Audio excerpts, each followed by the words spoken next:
And Fritjof, he's the CEO and founder of Relation Desk. Relation Desk is a tool to build strong relationship with your customers through social media. So the floor is yours. Take well care of the entrepreneurs and the investors. Good luck. Welcome to Steam Day, last speaker. How you guys doing? We are super excited right now, as I can tell that you guys are, because like you heard, we are startup entrepreneurs ourselves, and we right now actually get to sit down and talk to one of the most successful entrepreneurs of our time. He grew up in Borås, founded the company Trade Doubler in 1999, and then went on to found one of the most exciting and well-known startups of the last decades. Please welcome up on stage Martin Lorentzon from Spotify.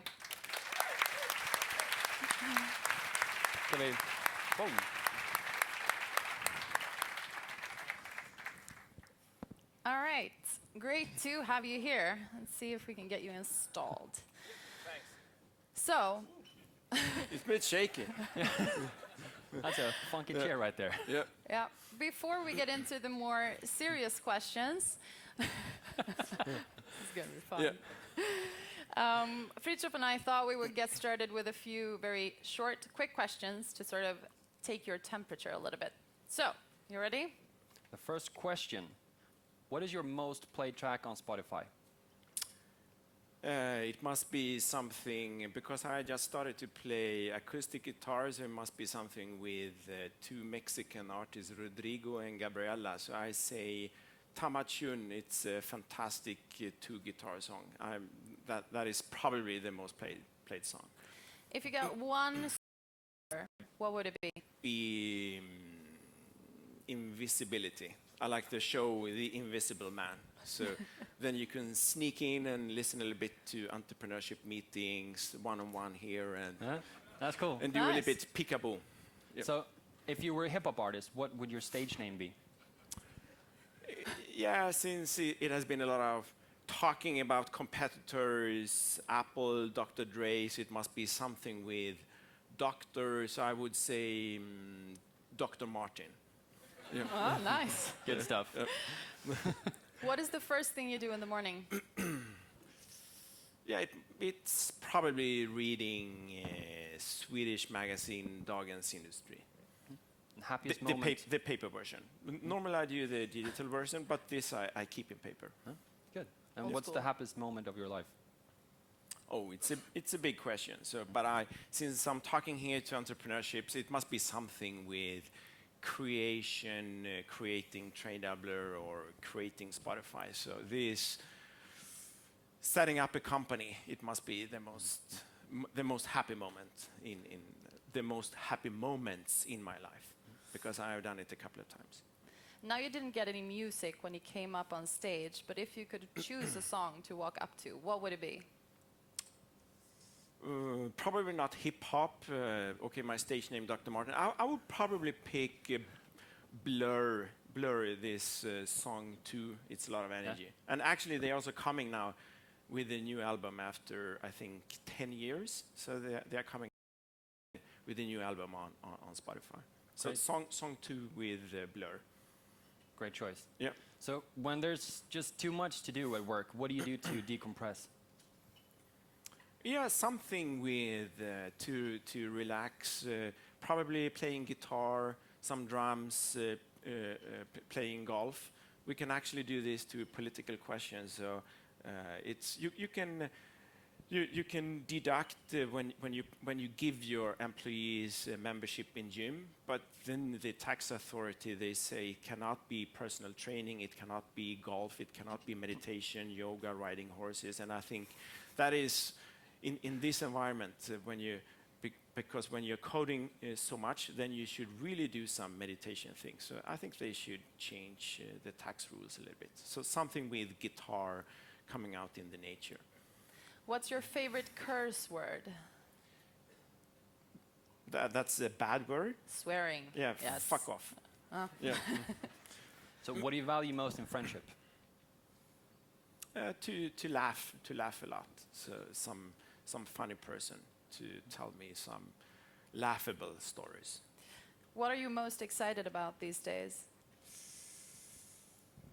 One thing.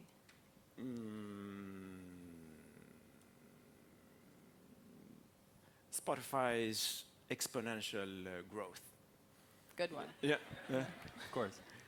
So, talking about your exponential growth, what would you like to say to JC? To JC, I would say I have 99 problems, but JC is not the one I'm thinking about.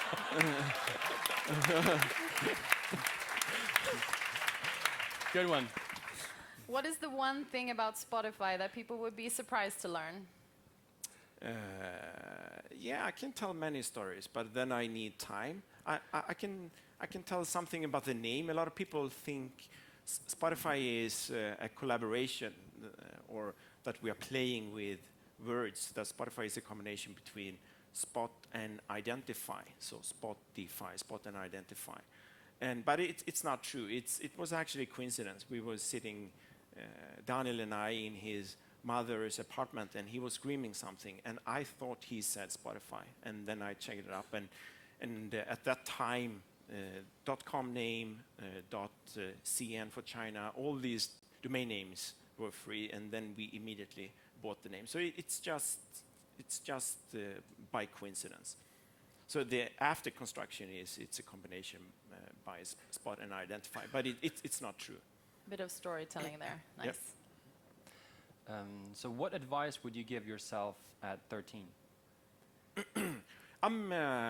Of course, I'm a big fan of entrepreneurship, but I'm also a big fan of the educational system, and I think the best investment you can do when you are 13 years old is to study a lot, be ambitious and study a lot. So I'm always telling people, when I'm, for example, together with Prince Daniel, or traveling around in Sweden, visiting high schools and universities, I'm always telling them, keep studying, keep studying. It's the best investment you can do in yourself.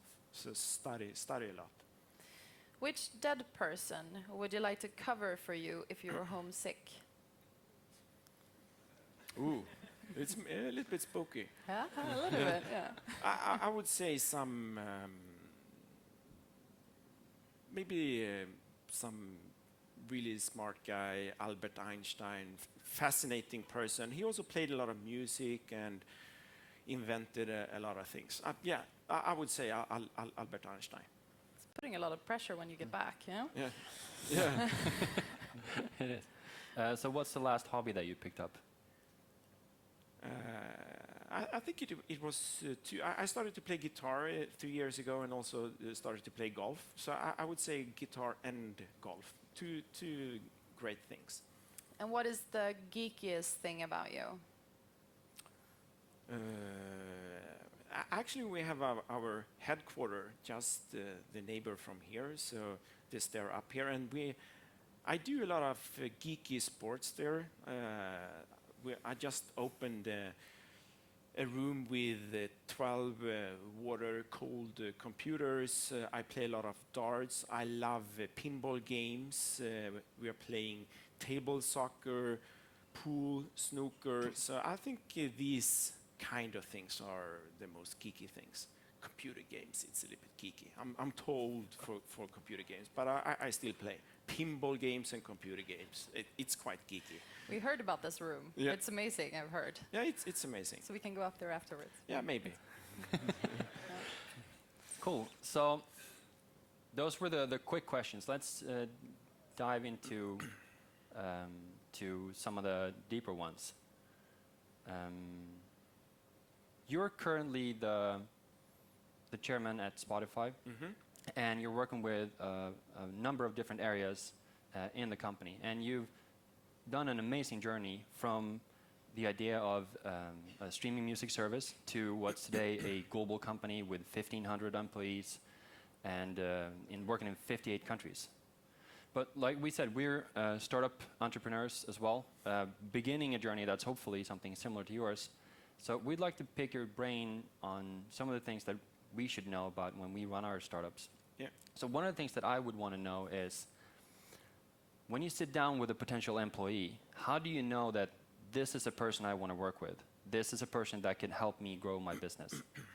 Yeah, it's a very good question, and different people, they take different approaches, and you have to find a path that you feel comfortable with. So I'm very much for gut feelings, and a lot of people inside Spotify, they are very much data mining driven, asking questions and follow up on everything. I'm very much regarding recruiting. I'm listening to my gut feeling. So I rarely talk about, as I said in the beginning, do a lot of education, but I rarely check the CV. I ask the basic questions, okay, good education, and the CV, okay, it looks fine. Then I start talking, and then I want some nice energy. If you can get both, I'm always saying motivation slår klass, so skills is inferior to energy. So I'm always looking for energy, working hard. So that is the most important part.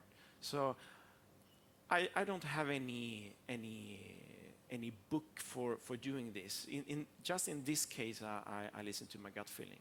And actually, I'm always saying, when I start companies, I'm good at two things. I read a lot of books and magazines, so I'm always telling people I'm actually good at two things. So it's looking into the crystal ball and doing predictions about the future. So, and I use this for see if I can find a change in the environment. And actually, Trainable was this offline advertising had to take the step into be online advertising, to take the digital step. And Spotify is actually another change, and that is the ownership model. So instead of buying the CDs, vinyls, and so on, I saw a future with replacing the cassette tape and build a digital playlist around the cassette tape. So the ownership model took the step into the digital model, the access model. And the other thing I'm good at is finding good people. So I'm not the coding guy, and I'm not so good. So I listen to my gut feeling. I find something there. Let's start a company inside this area, and then I find people to help me. When it comes to partnering up with someone and starting a business together, it's almost like marrying someone, I assume. Yeah. A little bit, yeah? Yeah, but I have I'm happy that you're asking about this. So I'm always saying in a relationship, when you hopefully marry someone, I always say that I think it's good if you're a little bit similar, if you have a couple of hobbies in common. So they're similar people like each other a little bit better. But when you're starting a company, I think you should go for different skills and different hobbies. So I have always tried to find people. If I'm a little bit extrovert and doing presentations, I want my partner to be a little bit more geeky, do the coding. So I actually did that with Trainable, with Felix Hagne, and also with Spotify and Daniel Ek. And they are a little bit similar. They are extremely good at IT, architecture, structure. They are good coders, both of them. So I think you should not be similar when you start a company. And you should also be two. If you're alone, it's good, then you own 100% of the company. But when you end up in problems, you feel you're so alone. And three is not good. You know, there's Lord of the Flies, 2 versus 1, so you always attack. You get nasty. Yeah, you always attack one of them. So two persons, it's very good. It's a very good combination. But another side of that, like, I hear what you're saying with having different personality types a little bit complement each other, but at the same time, that must also create some conflict. Sure. How do you handle conflicts that arise in a constructive way with Yeah, your partners? it can be a little bit rough and tough. But I think, for example, with Spotify, Daniel and I, we do a lot of power walks together, and we don't necessarily always agree with each other, but then we have a debate and back and forth, pros and cons, and when we're done, then we have to stick to the plan. We have to sit in the same boat and do the rowing together.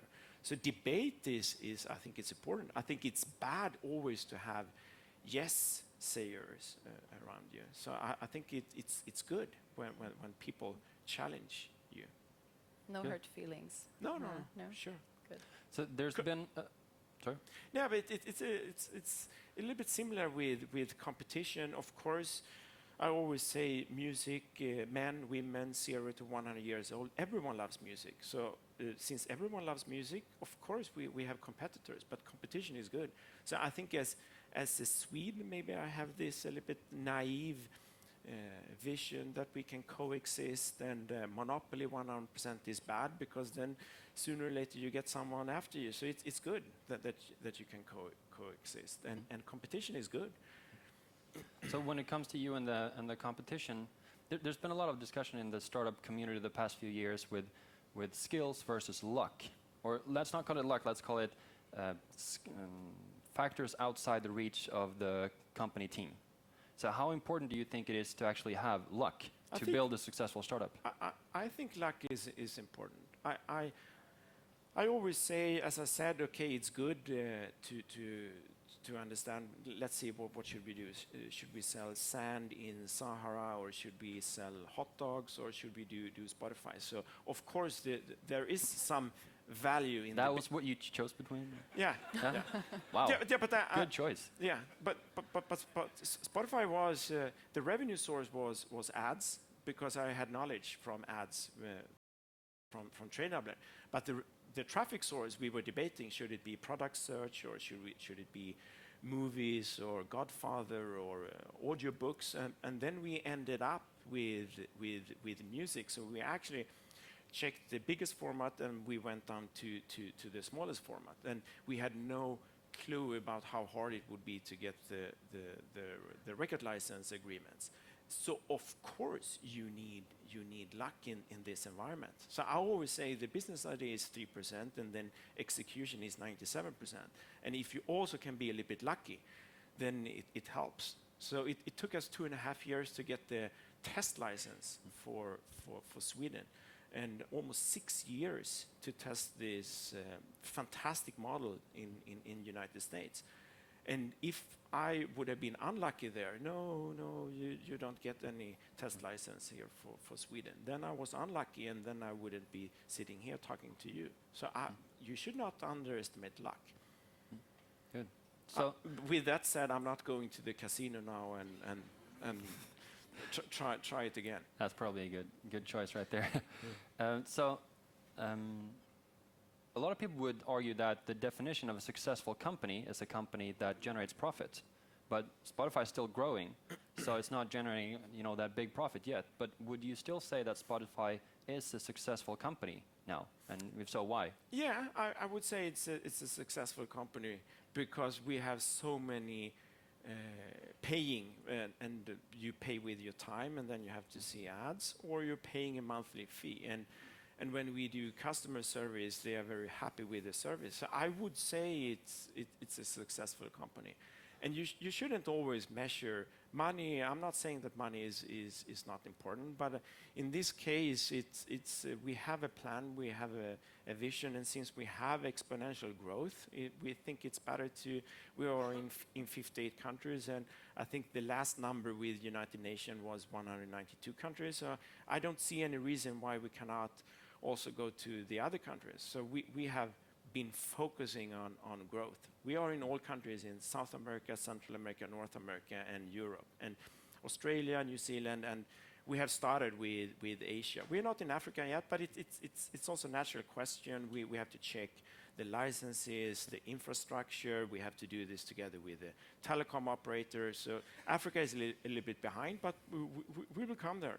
Russia and China, they have other problems. It's copyright issues, and if we have competitors stealing everything, it's hard for us to have a service. You have to pay, and we are paying to the record labels, and it has been a big debate about Russia and China. And if you don't follow the copyright laws, it's hard for us to be there. But we will come there. Speaking of geographical marketing and expansion, what are your 3 main learnings from international expansion at Spotify? I think one key learning is, since we started in Sweden, it's the most mature market, and We have done a fantastic work together with Telia Sonera. It's a no-brainer. You want the mobile device, and then you want the subscription plan, then you want an email service, and then you want the music service. So it's a no-brainer to cooperate, for example, here in Sweden with Telia Sonera. And all markets follow the pattern we have seen here in Sweden. So it doesn't start with you wake up in the bed and now I should not go to the Pirate Bay anymore, and now I should start paying 100 euros a year. It starts with this. I think the success has been the freemium model. Okay, Pirate Bay, okay, they are stealing, so maybe I should start the free version. And then when you have built 3 playlists, you have translated 3 cassette tapes to 3 playlists, and then you want to bring your playlists with you offline, then you start paying for it. And we see these patterns. So the cohort from 2009, we are still converting the free users.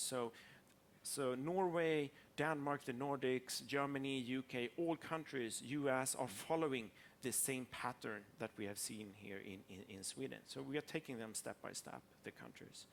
Right. What would your advice be to entrepreneurs that have a digital product? Would it be go global from day one, or would it be more you take one step at a time, or? I think Sweden is a good test market because the internet penetration is high. We have good telecom operators. We have good servers, good infrastructure.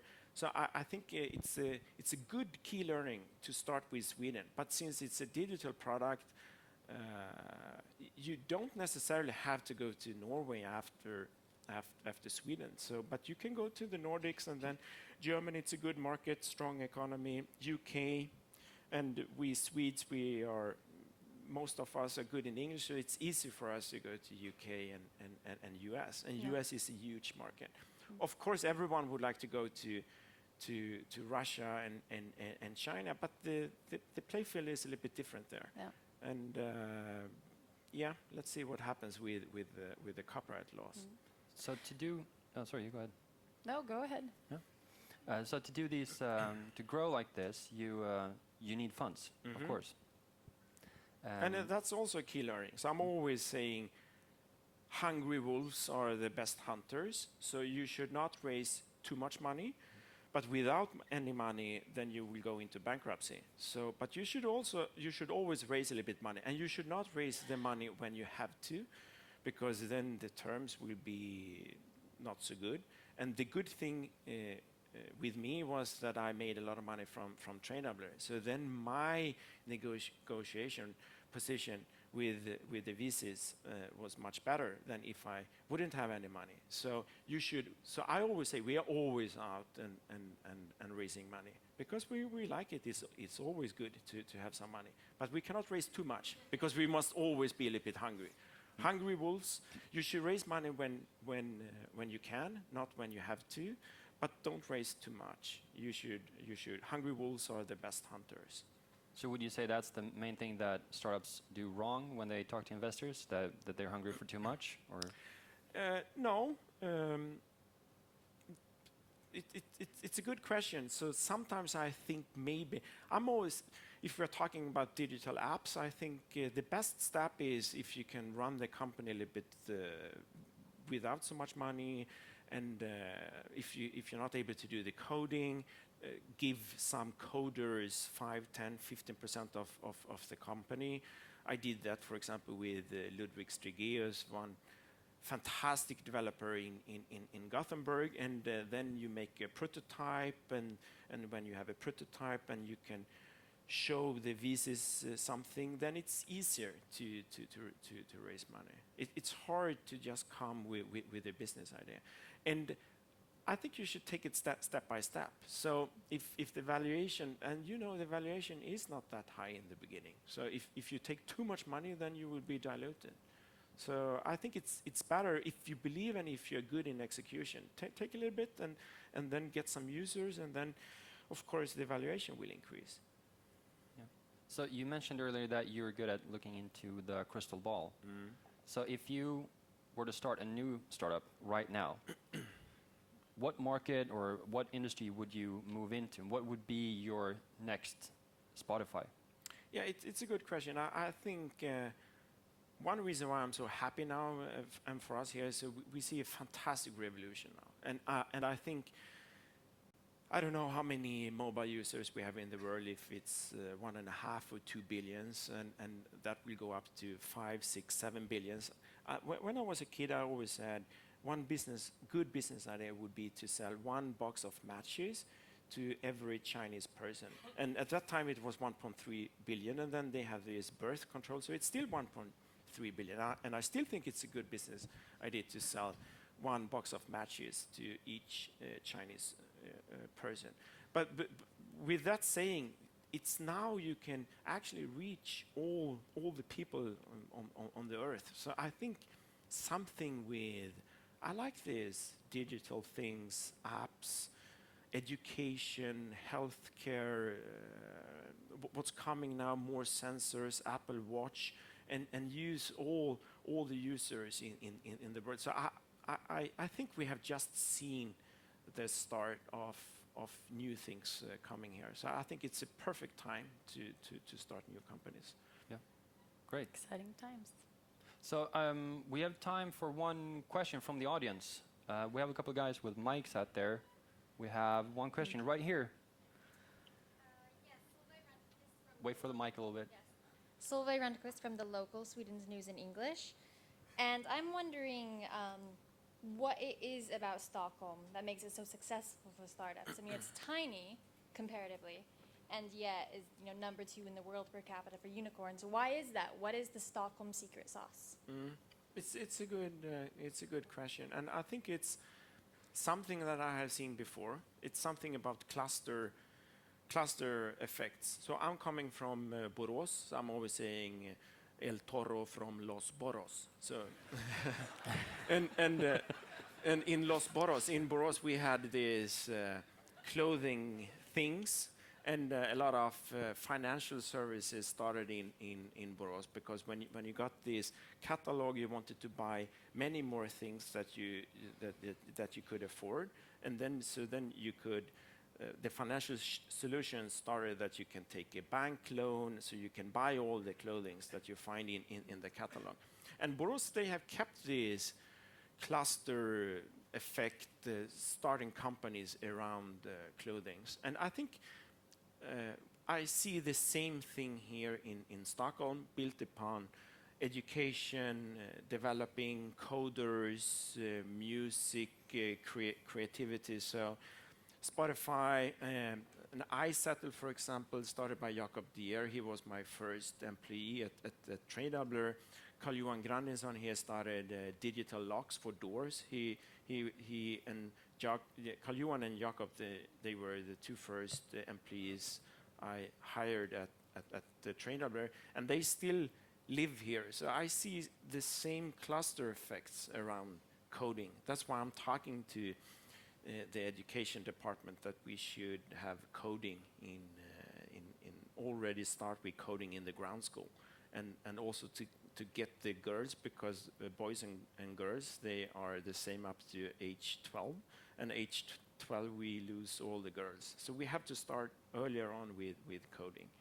So I think it's the coding, the cluster effects. We help each other here. All right. Thank you very much. We're up to the next point in the agenda, the startup pitches. So you can remain seated. You're going to be on the jury. We're going to head over there, and then we can welcome the other jury members up on stage. Tack. Nu ska de ha den. Hello. Tjena. Ja. Hey. All right. So on the jury today, we have, apart from Martin, we have Seth Pierpont from Excel Partners. We have Shari Doherty from Atomico. We have Ben Holmes from Index Ventures and Jessica Nilsson from North Zone. Great to have you here. All right. So the rules are, we have 5 startups that will pitch. They each have 2 minutes to present their company.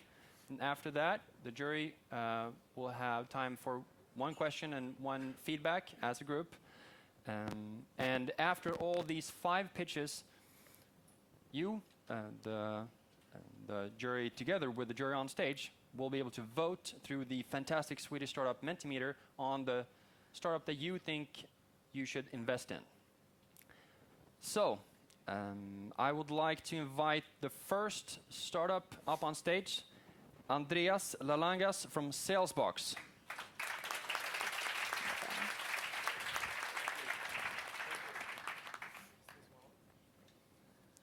So, I've been working for over a decade within sales in the IT industry, and I've never met a single individual person working in sales shouting, "Shoo-hoo! Let's put on some leads in our CRM system." My name is Andreas, and that was the reason why I founded Salesbox CRM. The problem with traditional CRM systems in the market today is that they are designed by what we call administrative structure fascists for other administrative structure fascists and not for the natural behavior of salespeople. Therefore, we set out for a mission to create a brand new CRM system in 2014 that actually brings value and empowers both the user and the company. It's a mobile-first solution. Today it's present on the iOS devices, one iPhone and iPad. We're coming in with an HTML5 responsive version during the summer in 2 stages.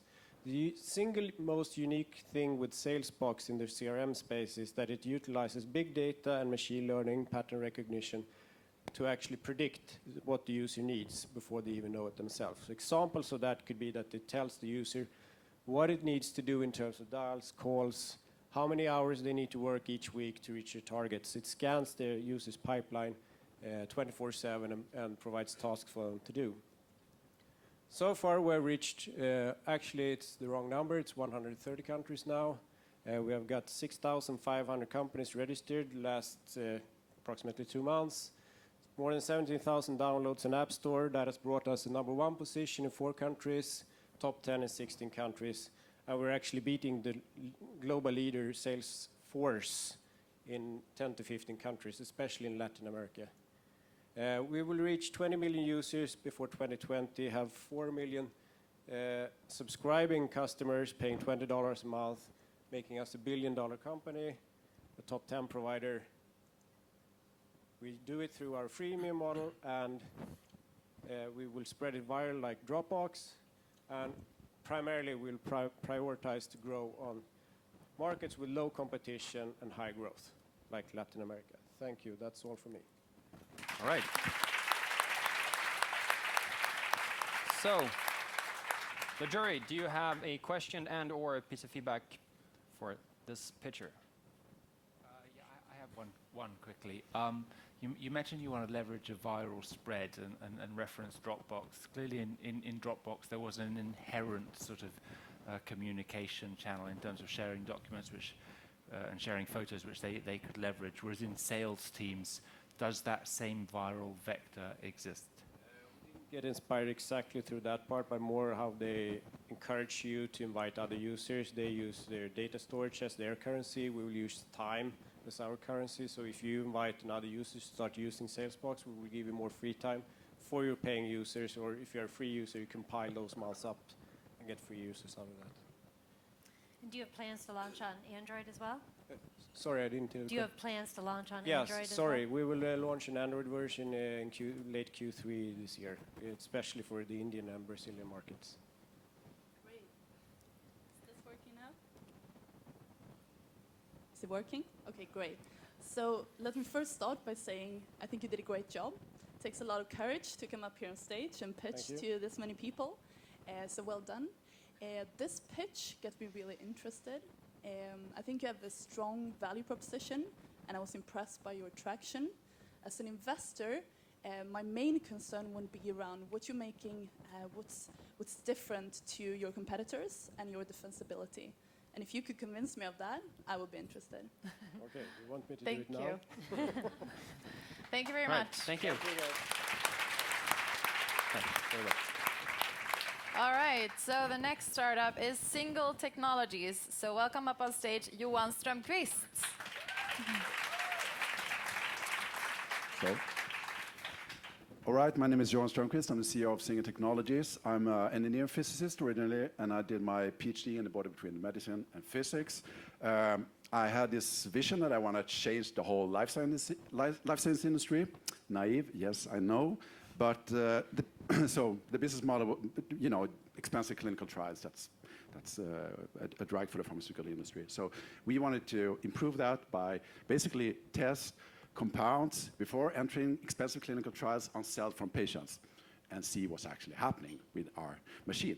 So 10.5, fine, 5-6 paying customers, but the instrument, $1 million of business was shit.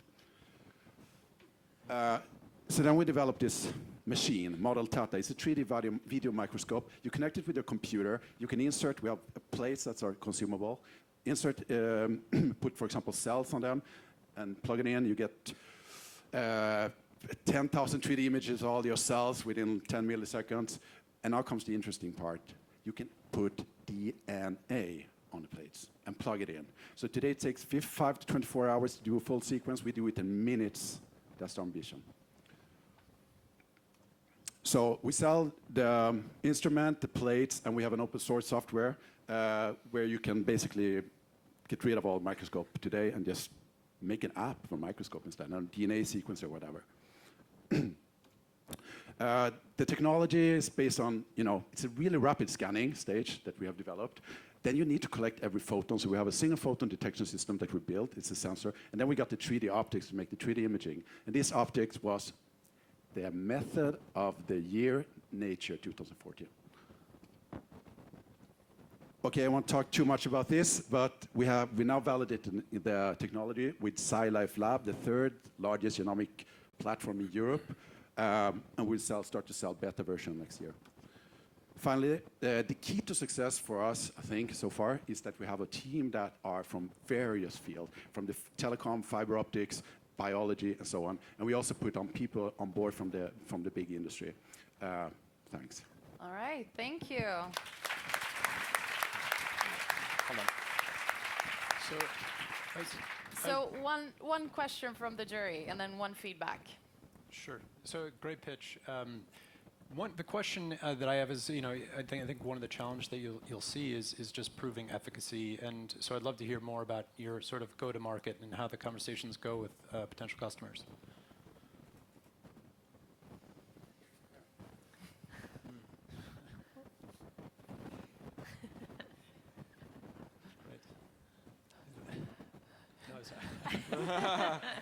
That's how you do it. All right. Wait, do we have any other Feedback, maybe? One piece? I Yeah? actually have some feedback because, as I said, I don't have any feedback regarding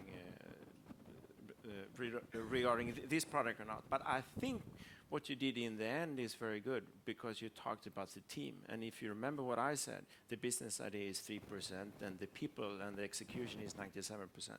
In general, people they focus on the business idea, on the product, and they talk very little about themselves. So I'm always encouraging people, talk actually a bit more about yourself because it's you who will run, it's you who will face all the problems, and you are the problem-solving person here. So I think it's good that you talked about the team because that is always the most important thing for me.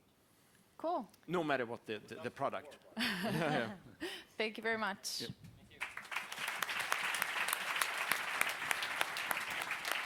So, time for the third pitcher, Sofia Hagman from Bumby Labs. Welcome on the stage.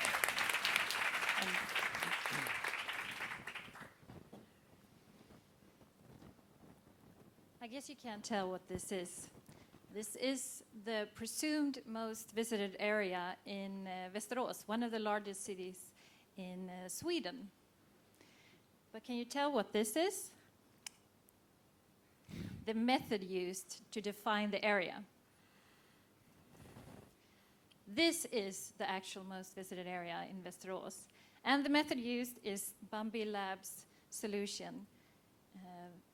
We are measuring visitor flows. And understanding your customer is key for how to invest tax money in cities. And we are helping cities to change from using intuition to data-driven decision-making. Our sensors listens to Wi-Fi signals from smartphones, and the cloud-based system analyzes and aggregates the data and presents it on a web-based dashboard. We show metrics such as new visitors, returning visitors, duration, and storefront conversion. Apart from cities, the insights that we can provide are equally interesting for shopping malls, retail, cafes and restaurants, and transport hubs. Shopping malls can, for instance, with the use of our data, adjust tenant prices, and retailers are finally provided with the same measurability as online. We have a number of customers, and we have about 30 prospects in the pipeline. We use a business model that is a long-term monthly subscription, and we are self-financed so far, but we are looking to raise money to speed up our international expansion within the next 6 to 12 months period. I would like to end with a quote from our customer, Maria Fors. Being able to know how people move in the city and for how long they are staying, that's the wet dream of every city planner.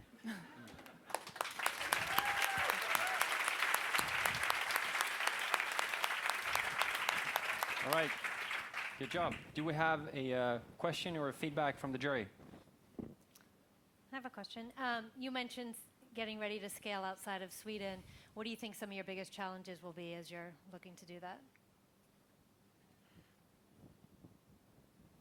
I think what we need to do, and what we've started to do now, is to try to validate different markets. So we are at a lot of different events now speaking about this product, and we also have a lot of context in different countries right now. But looking at partners as well, and talent, that would be challenges for us. I really like the structure of your pitch, the way you set up the problem and kind of talked us through the product. I think the biggest challenge that you'll see is there a lot of people have tried to do this in the past and have kind of run into various issues from privacy to a variety of others. So would love to hear more about how you kind of differentiate from others in the market. Well, actually, I would like to start saying we are talking to a lot of customers in Sweden, and we don't see a lot of competition that are working with these kind of solutions on Wi-Fi right now. If we talk to shopping malls, they're using old techniques. And when we're talking to cities, like I said, they're using techniques like intuition, click counters. So we see a huge opportunity there. All right. But regarding privacy, how do you measure them? So do people know that you track them, measure them? So I do think it's some kind of privacy issue here. Yeah, I mean, it's something that we are handling. It's anonymous, and we're using techniques as well to do this anonymous. But it's important to be part of the ethical debate, of course. Yeah, and we are. And sorry, but one positive thing was that you told us what you were looking for. I meet a lot of people, and then in the end, I don't know what they're looking for. So here you're looking for money. So I think that's good. Straightforward. Thank you.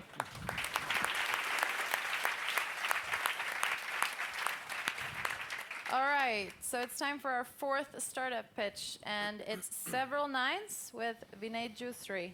Don't know if I got your name right. So, welcome. Hello. Yes, you did. Awesome. So hello, everybody. My name is Vinay Jusri. I'm born in Mauritius. I've moved around the world quite a few times, and I've been living in Sweden for quite a few years. I do speak Swedish. Several Nines was co-founded 4 years ago. and together with my colleague. And we are self-funded. Actually, it should be customer-funded, so we chose the cheapest money around. And we have a lot of experience with databases. And what we do is we provide a way of managing databases in a very nice, easy way, right? So what do? We install databases, we manage them, we monitor them, and then we scale them, right? So we're not building the database itself, but everything you need to run the actual database. And why do we need this today? Well, today the world is kind of in a difficult place with more and more data. You all hear about big data, small data, and budgets are kind of smallish kind of increases, but more data out there. And if you look at the cost of managing the data, it's actually 4 times the cost of the databases itself, right? So it is a kind of a crappy job. I mean, it's manual, it's tedious, and it's a shit job. Somebody has to do it, and this is what people do. These are the kind of people who manages these nice databases. So and today it's even worse. You talk about cloud, you talk about multiple regions, you talk about failures of data centers, you talk about security issues. So it's getting even harder. And what we do today is very easy, one app to actually manage it. So even like a 15-year-old could do it. Maybe 12-year-old. Some customers, these are the first customers in 2011. We had a tough job. And then 2014, we managed to get more interesting companies, Cisco, Monster, etc. Team is distributed all over the planet. We are 14 people, and we work very well across the internet. We will meet in Istanbul in October this year. And finally, we did $1 million, a bit more than that last year. We have 100 customers, and that's our aim. So thank you. Thank you.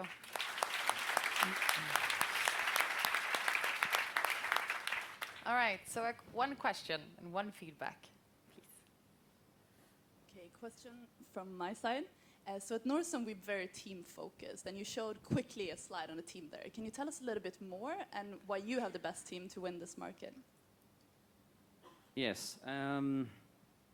So, I've been hiring people for more than 10 years, and I do have some kind of skill, just like you, Martin. You mentioned you have a skill. I hope I can also say I have that skill to hire people. Some of them, we've never met them, but they are really good at what they do. They work from home, and we're looking for people who have this burning passion. But I look for 3 things, not one thing. Intelligence, drive, and discipline. These are the 3 things that I look for in whether it's a sales guy sitting in the West Coast of the US, or it's a child. Actually, this is the son of the guy that's working, and he's a great programmer. Or we have this guy in Ukraine who's a fantastic programmer, and the economics of getting people on that side of the globe is fantastic. Really good people, hardworking, and as long as you have a platform to have them communicate and to work properly. So I think that the secret is really finding those people with those 3 things, burning for this thing that you want them to do, discipline, and they have good brains, and then you have to have tools around them and things like that. What we'd like to do is to meet more often, and we haven't done that. Some of them we've been working for 2 years without even saying hi in person, but we'll do that in October. So, one short feedback. Well, I think it was a fantastic pitch. It's very, very difficult to compress everything you want and give people a key takeaway message about what you do and why you're special, and I thought you did that extremely well.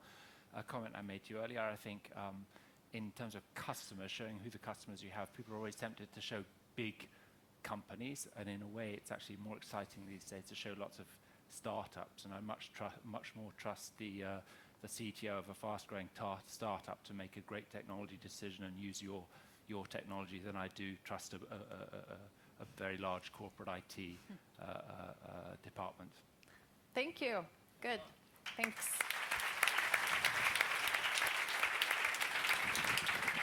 Okay, so the last pitcher up on stage, Meni Morim from Findify. Welcome up.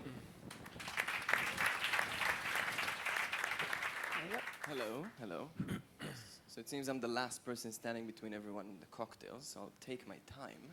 See how that works. So my name is Meni. I'm one of the co-founders of Findify, and what we do is create an intelligent search engine for e-commerce sites that basically helps them sell more. One of the main guiding principles that we have in Findify is that if a customer can't find what they're looking for, they simply cannot buy it. And that is exactly the situation that currently exists on e-commerce sites. People go to a search box, they tell that search box, hey, I want this. And if that search box doesn't reply with something that makes sense, they just go away and look for somewhere else. And this is not something that we made up. Institution called the Baymard Institute did an independent research and showed that the top 50 global e-tailers, 60% of them don't offer filters, so you can't select a color or a brand or anything of the sort. 70% of them, if you search for a mobile phone and they called it cell phones, you won't get anything. And these are the top 50 in the world. So we are trying to solve this, and we do this with three main aspects. One, we use machine learning to optimize your search result automatically to help you sell more. We wrap all of this in a beautiful and intuitive user experience that you just love using. You love coming back to that site and buying more. And we take care of the one important issue that is preventing from existing merchants to adopt these technologies and simplifying the integration. This altogether leads to increased conversion and revenue that we validated in different verticals and different geographies. So in a pet supply store in Mexico, a music store in New York, and an electric shop in Norway all showed an increase in revenue of 20% when using our solution. The business model, we try to keep it simple and make sure that we add value and take a percentage fee of all the search-generated revenue. It's been working so far. And the team were a group of 4 fun-loving people that enjoy building serious products. So Jacqueline, our head of design, has a master's in architecture and been a head of design at various startups before. Myself, most recently worked at Klarna as a product manager. Thomas did a double master's at KTH at Distributed Systems, and Thibaut did a double master's in machine learning, also here in KTH. And we're looking for fun people to join this journey. So if you like building stuff, please let me know. All right, thanks.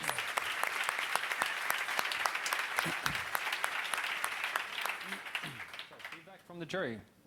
Sure, I have some feedback. I think it was a great presentation, and I liked how you spent, extra time talking about the team and a little more detail there. It'd be nice to also see some feedback from your customers and the merchants and why they love using your product. Cool, thank you. A question? Who are you most commonly displacing when you're providing that search functionality? Is it homegrown solutions or Elasticsearch, or who are you pitching against here? Well, luckily today it's quite a green field. There are not a lot of customers that have the capacity to either build their own search using Elasticsearch or Algolia or any of those existing providers. So we're not competing against existing solutions, but rather the default search that you have with your platform, be it Shopify, Magento, or even Demandware in the higher end. So luckily, there's not a lot of competition that we need to fight against. Great. Thank you very much. One more thing. I like your name here, Findify. Yes, we combined Spotify and actually, after Spotify and some kind of success, a lot of when you can't find a free domain name, then you put ify in then. So Storagefy and Shopify and Findify. So it's I like the name. All right.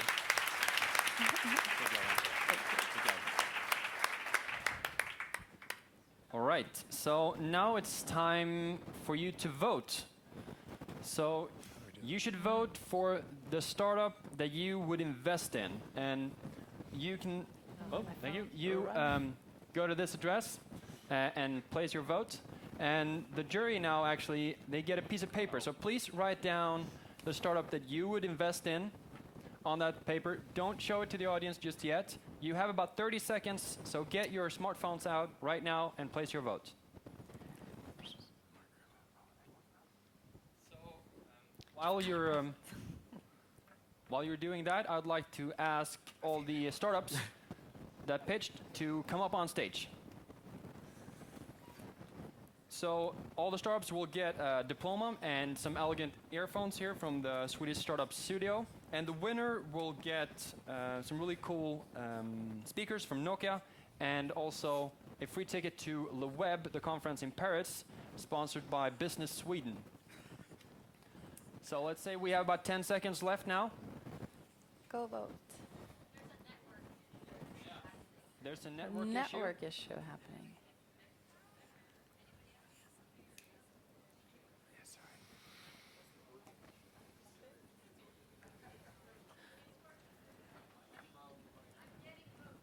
You're getting votes. Okay. Okay. So go ahead and vote.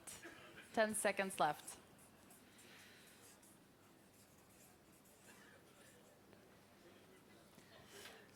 While we're waiting for the final votes there, I thought we could get started with the jury, actually. So let's hear what you're going to invest in. Seth, who gets your vote? Findify. Shari? Oh, I wrote small. Several nines. Several lines. Ben? Several nines. Several nines. Jessica? Findify. Findify, an exclamation mark as well. Of course, Oh. Findify.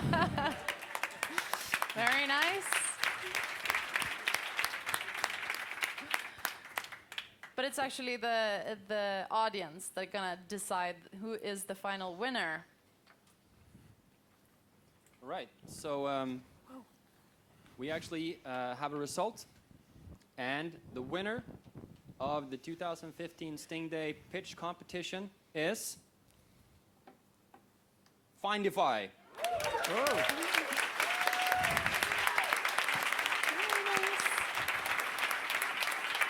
So the-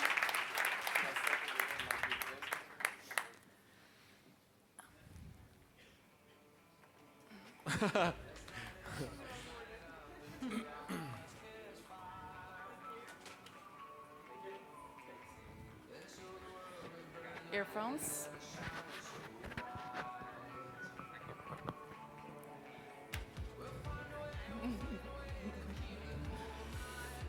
There you go.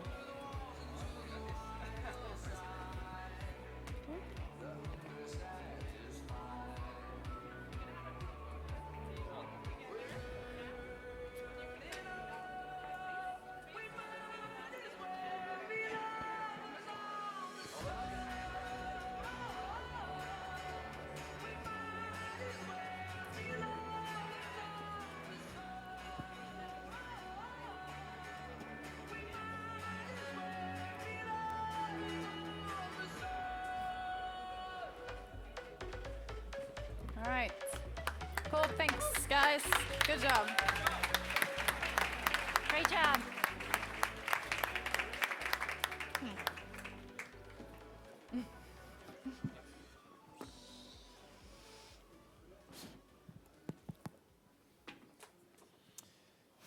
So, hope you had a great afternoon here now. This is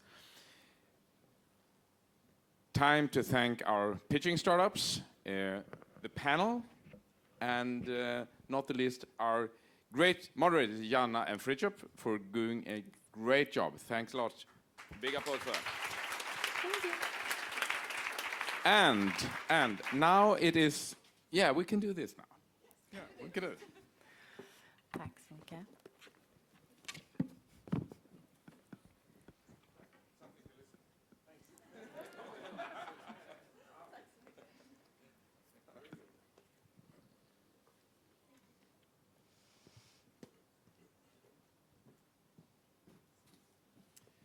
So now it's time to conclude the more formal part of Sting Day.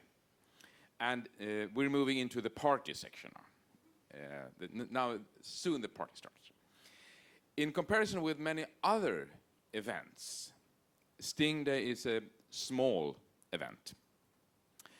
And it's very much our intention to keep it like this. Small, exclusive, and by invitation only.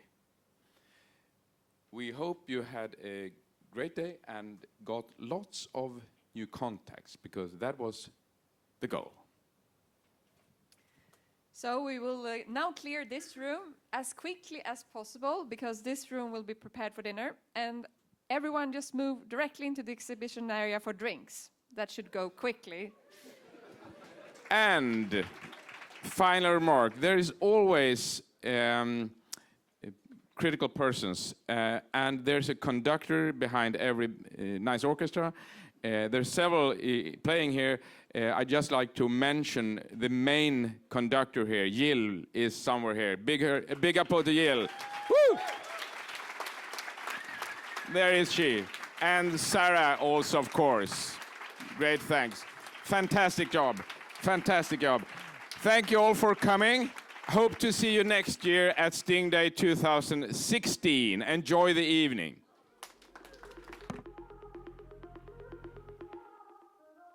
First you loved me and I let you in. Made me feel like I was born